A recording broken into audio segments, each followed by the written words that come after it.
Hello, beautiful people, and welcome to Checkpoint on Campus. I'm your host, Jacob Brothers, and joined with me, as always, is Erica Sadora. Erica, how's life going today? Pretty good. How's your life going today? It is going. I have applied for an apartment, and I'm stressed out, but besides that, life is great. Coming up in our queue, we have an Overwatch talk with Houston Outlaws GM Matt Iorio. We have a Pokimane scholarship conversation. You have your weekly preview, and wrapping up, we'll have a Smash conversation with our new intern, Vanessa. All coming up in today's show.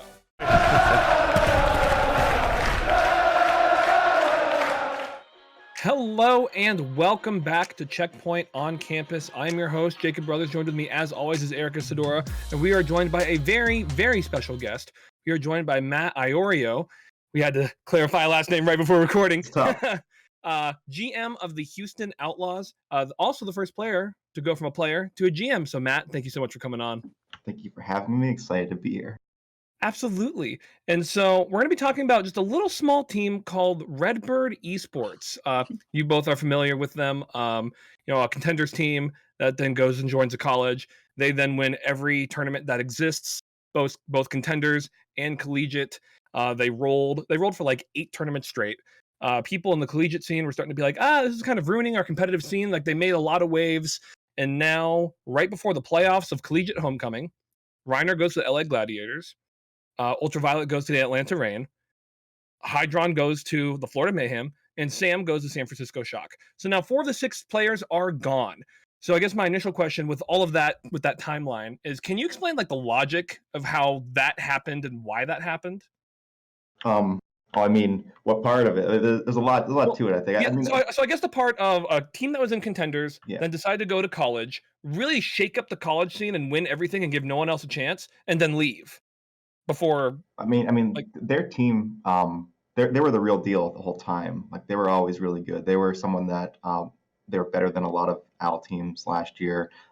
We did a lot of scrims against them, and they were a really valuable scrim partner. So, like, they were definitely going to just win anything outside of AL for sure, no matter what it was. And I think for them, it was like contenders alone wasn't enough support or wasn't enough support in terms of, like, prize money or just like financial type of success. Like, I guess, like, the main difference between contenders and collegiate for a player, it's like how much support am I going to get? How much money am I going to make? That's a big part of it. That's like a big factor of whether you're gonna how much time you want to commit to a game. So when you're looking at contenders specifically, it's like the support for the teams isn't as, and the players is not as strong as it is in collegiate. With collegiate, you have essentially have a scholarship, right? And you have a ton of support from the staff there.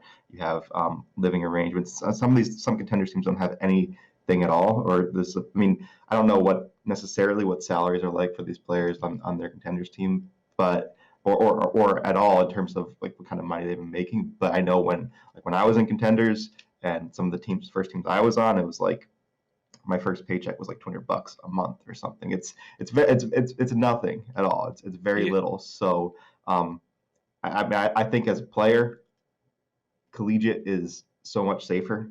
Really, like, you have that backup plan. You have a really great support structure and like this program to help you through. And if you don't make it, and it's not easy to make it, So like you're not putting all your eggs in one basket. I'm gonna hop in really quick, Matt. It sounds like you have like a lot of affinity for collegiate. Do you think these players are able to move between the collegiate scene and the contender scene? Do you think they have the freedom to, and do you think they'd want to switch between these teams? I think again, just money. But I think collegiate is still needs to be destigmatized a little bit.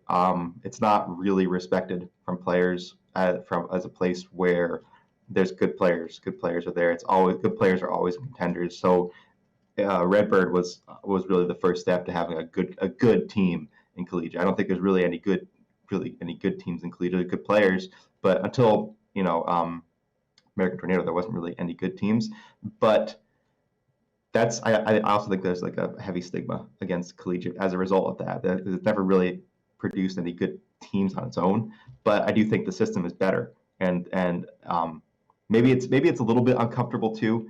I didn't think about that aspect because a lot of players, not everyone's like this, but a lot of players do prefer to like sit in their room or like play by themselves or with a small group and not kind of be put onto a campus, or I guess, like, and this doesn't apply to everyone, like I said, but it might be more comfortable because it might feel more autonomous actually to like just be on a contenders team. Maybe that's also a barrier as well. But I think right now, no matter what, like it's just a better answer because of the stability and like the safety net that you actually have. Right. Yeah, but time will tell. Matt, thank you so much for coming on. This has been fantastic. Appreciate you. Can't wait to see what the Outlaws do this upcoming year. And coming up next, we'll be talking about Pokimane scholarship after this. Thanks, guys. No, we don't come to play. Nah, hey, no, we don't come to play. Where we walk and where we talk, they know we don't come to play. Hello. We are back once again with more collegiate esports news. You know it, you love it, but we might love it even a little bit more. Pokimane has done another collegiate scholarship. So, Erica, what do we need to know about the scholarship? Well, first, we know her and we love her. I'd love to be a friend of her, but this is a really great opportunity for students who have not yet gone into the esports scene, or they're looking into get to the esports scene, because right now she's partnering with the American Video Game League to bring a scholarship to students who are high school juniors, seniors, and also graduate students, undergrad students, and anyone who has a love for video games. This is a great opportunity for anyone who's looking to just get their passions out. The requirements are: you have to be in eligible school, you have to be in an eligible school, and you have to make a 1 to 2 minute video talking about your interest. These students will be getting up to $10K worth of scholarship monies. And again, this is not the first time she has done something so great. She donated to UC Irvine before, and the deadline for this one will be December 31st, and it will be for the next fall semester. So if you're interested in getting scholarship, guys, this is a great opportunity for you. Yeah, this is a great route to take. With that video, though, one thing that's interesting about that video is that the video has to be about your background and goals as a gamer. So, Erica, what is your background and goals as a gamer? My background and goals as a gamer. Are you asking me personally, or just like, in general? Sure, I want to yeah, get good. I want to get good. I feel like that's everyone's thing. Yeah, get good. What the heck? Jacob, what is your goals? What are your goals? Well, my background is liking Sonic and being good at platformers. But no, because that's like the only thing about this that is, I don't know how I feel about it, because like the word gamer is thrown around in the copy for this scholarship in a way that it doesn't say the word esports, which I think is kind of interesting, because these scholarships are going to go towards collegiate esports. So it's like, yeah, my background is Overwatch and I plan on being in the Overwatch League, is what most of these videos are probably going to look like. And so I think the background and goals as a gamer could lead to some interesting content, but maybe on a community level, someone gets a scholarship. I don't know. I'm open to that. That'd be super sick, but time will tell. And again, open for applicants until December 31st, 2021. So get on that if you want some sweet cachet. And we'll be right back after this highlight with your weekly preview. We are back with another big break highlight. My name is Erica Sadora, and today we will be looking at the League of Legends College Invitational. Here we have the Winthrop Eagles and SLU go face to face, but Winthrop has collapsed on them, as they always do, and as much as I love SLU, the Throps are out. This is a flawless engage with Sir Genji and the team following up. For more clips, check out Checkpoint XP on campus. We are back once again, and it is with your weekly preview. And so right now, CSGO is pretty hot. People love CSGO. CSGO is a very interesting beast. It's difficult for my brain to wrangle it, but we wrangled it just for you guys. So, NACE Star League Varsity Grand Finals is happening this week. It will be happening on December 4th, and it will be taking place from 1 p.m. to 4 p.m. The maps in the rotation are the usual maps, being Dust 2, Ancient, Overpass, Nuke, Mirage, Vertigo, and Inferno. That was just a preview of my mixtape. It'll be taking place at twitch.tv/CSL Esports GG. And the teams that will be battling are Dravenport Black go up against the Drexel Dragons. Davenport Black was in the winners bracket, and the Drexel Dragons came from the losing bracket, and they are going to have a legendary clash. Still sticking with CSGO, we have the Face It Collegiate CSGO Premier League. I love these titles. Round 2 will be happening on December 4th. The same maps will be in rotation as the first mentioned tournament. And so for that, keep an eye out for the UCF Knights taking on VCU, and keep an eye out for Ashland Esports taking on UF Orange. Moving on to Overwatch. Overwatch is back. We are hyped. We talked to our best friend, Matt Iorio, and I don't personally know what's going to be happening with Redbird Esports. They might be playing. I don't know how eligibility works now they're with pro teams, but if they are playing, they'll win. If they're not playing, it's actually a toss-up. So tune in to check that out. And for Collegiate Rocket League, the finals have actually happened due to recording. We do not know the winners, but you do. So whoever won, congratulations. If it's UNLV, we're super proud of you. And if it was anyone else, we're also proud of you. Great work, and keep it up. And so, Erica, what else is going on in esports this week?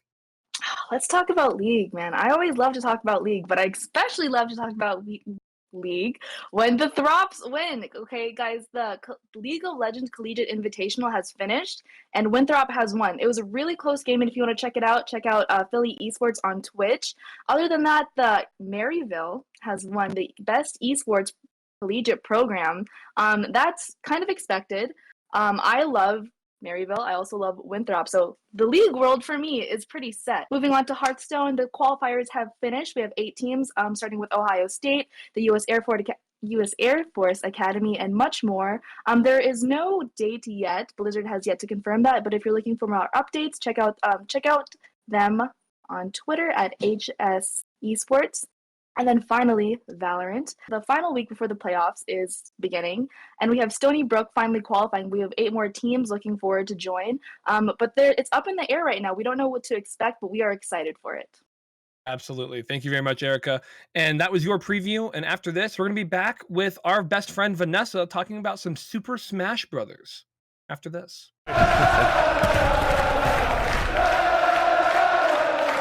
Hello for the last time this week. Jacob Brothers here, Erica Sadora there. We are joined by another best friend. We are joined by Vanessa Alves Johnson. She is our Smash Pro. So, Vanessa, tell us everything that we need to know about the collegiate Smash scene.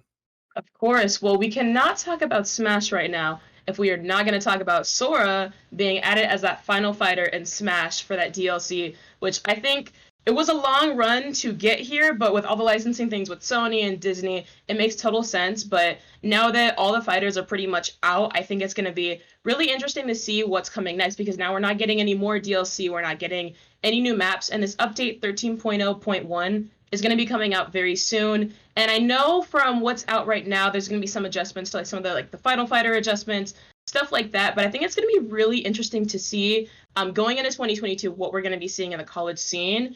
At the moment, some recent tournaments that took place, we got the Fall Circuit by Collegiate Smash, and top 3 in that, we got UT Dallas that took first place. This is not their first win, though. They took first place also in this 2021 CSL Finals, so they've enjoyed that little championship route. We also got University of Houston in second place, and then New Jersey City in third place. So I definitely think we want to keep an eye out for them going into 2022, because I think that Smash is a really good place right now for teams to really get into the collegiate scene. Because you know what? We got all the DLC. It's kind of settled now. I think it's at this point we can really see a lot of teams really start to get into it a little bit more. And along with that, we got another tournament, Concordia Smash Collegiate Invitational, that happened a little bit earlier this month. We had Concordia University Ann Arbor, Aquinas College, Lawrence Tech, Siena Heights, and Clear University that participated in this. And you know what? Concordia University did not come to play. Their top 4 players in this tournament were all from Concordia University, and the top player, Zach Yoder, actually went undefeated the whole time. So we see a lot of these teams that have really powerful players. So I'm hoping that going into 2022, we see a little bit more of these players that, are kind of a little bit scared to get into the collegiate scene, but they want to show their skills, because we got a lot of good people that are playing. And you know what? I'm a Sora main right now, so we'll see if I make it out into that scene. But yeah, Smash is doing some very big things right now. I'm very excited for what's to come. Thank you, Vanessa. Yeah, no, I'm excited. Sora, it's about time. I feel like everyone's going to use him just because he's so cracked and definitely broken. And so we'll see how that really carries out. But you're right. The esport is only growing. More schools are going to get involved. It's going to be one of the coolest esports going forward, I fully believe. But that is our show. Thank you very much for watching. Check us out on checkpointxp.com for more content. And we will be seeing you next week. And remember, the wheat will always and forever love you.